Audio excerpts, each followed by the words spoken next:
Општина Газибаба започна акција за подигнување на отпадните возила оставени на јавни површини, кои подолг период ги узурпираат тротоарите, улиците и паркинг местата во општината. Акцијата ја спроведува инспекторатот на општина Газибаба, а ќе трае се до целосно отстранување на сите возила за кои се води постапка согласно Законот за постапување со дополнителни текови на отпад, кој ги пропишува законските процедури за отстранување на ваков тип отпадни возила. На сторителите им беа изречени соодветни прекршочни платни налози за непочитување на прописите, информираат од општината. До сега се подигнати 11 возила од населбата автокоманда. Во наредниот период акцијата ќе продолжи во останатите населени места на територија на општината. Газибаба останува посветена на уредување и зачувување на јавниот простор и повикува на соработка до сите граѓани за почиста и поуредна општина, велат надлежните. Вчера со искрена гордост и силна емоција беше испратена илинденската коњаница од Горно Лисиче, која традиционално тргнува кон славното Крушево, символот на борба за слобода и достоинство на македонскиот народ, сподели на социјалните мрежи градоначалникот на општина Газибаба Бобан Стевковски.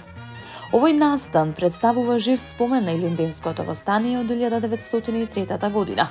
Не е само чествување, туку вистински доказ за нераскинливата врска помеѓу народот и неговата историја.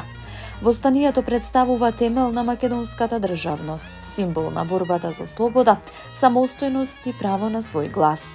Хероите на Илинден, кои го кренаа гласот против тогашното угнетување, остануваат вечен патоказ за храброст, верба и обединетост, напиша првиот човек на Газибаба. Илинден не е само минато, тоа е наша уврска и патоказ за иднината. Да им посакаме среќен и безбеден пат на коњаниците, истакна Стевковски.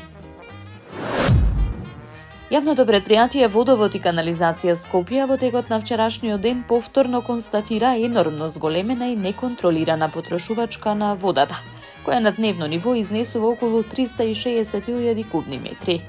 Како последица на сето ова, градскиот водоводен систем функционира со намален притисок и со повремени прекини на вода во делови од главниот град, велат од јавното градско предпријатие.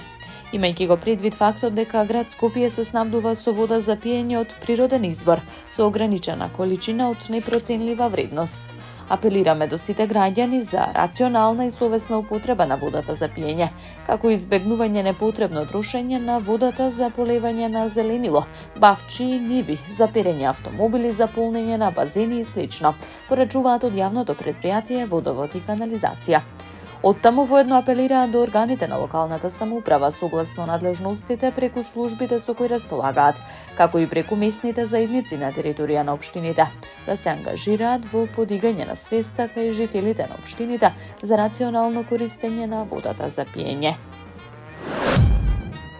Општина Аеродром го добива првиот мултифункционален центар каде аеродромци ќе можат да уживаат во концерти, кинопроекции, мултимедијални проекции, театарски представи, ликовни изложби, конференции и голем број на други настани, соопштија од општината.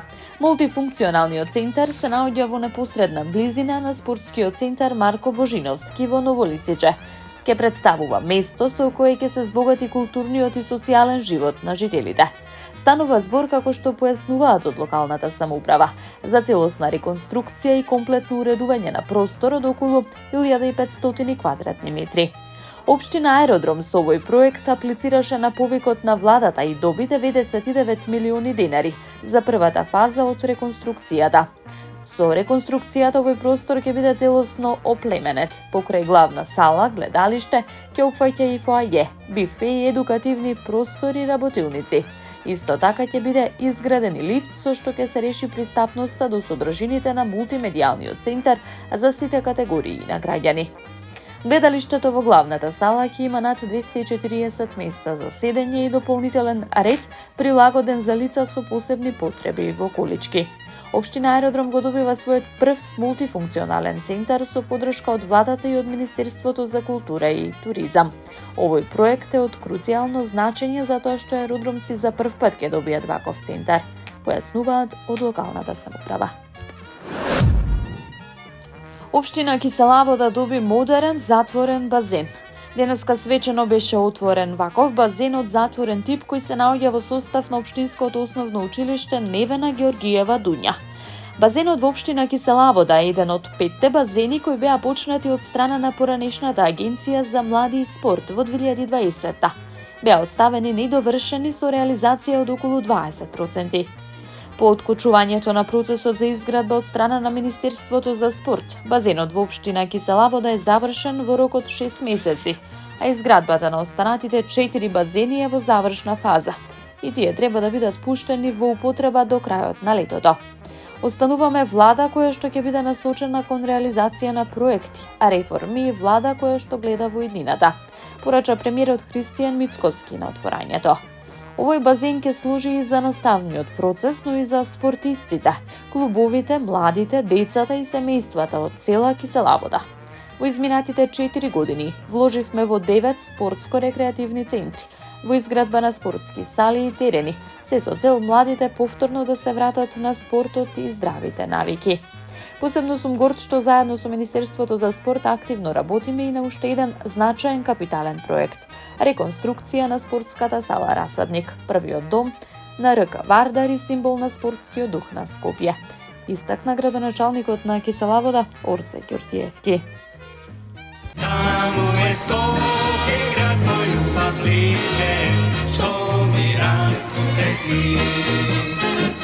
Вечно ќе ја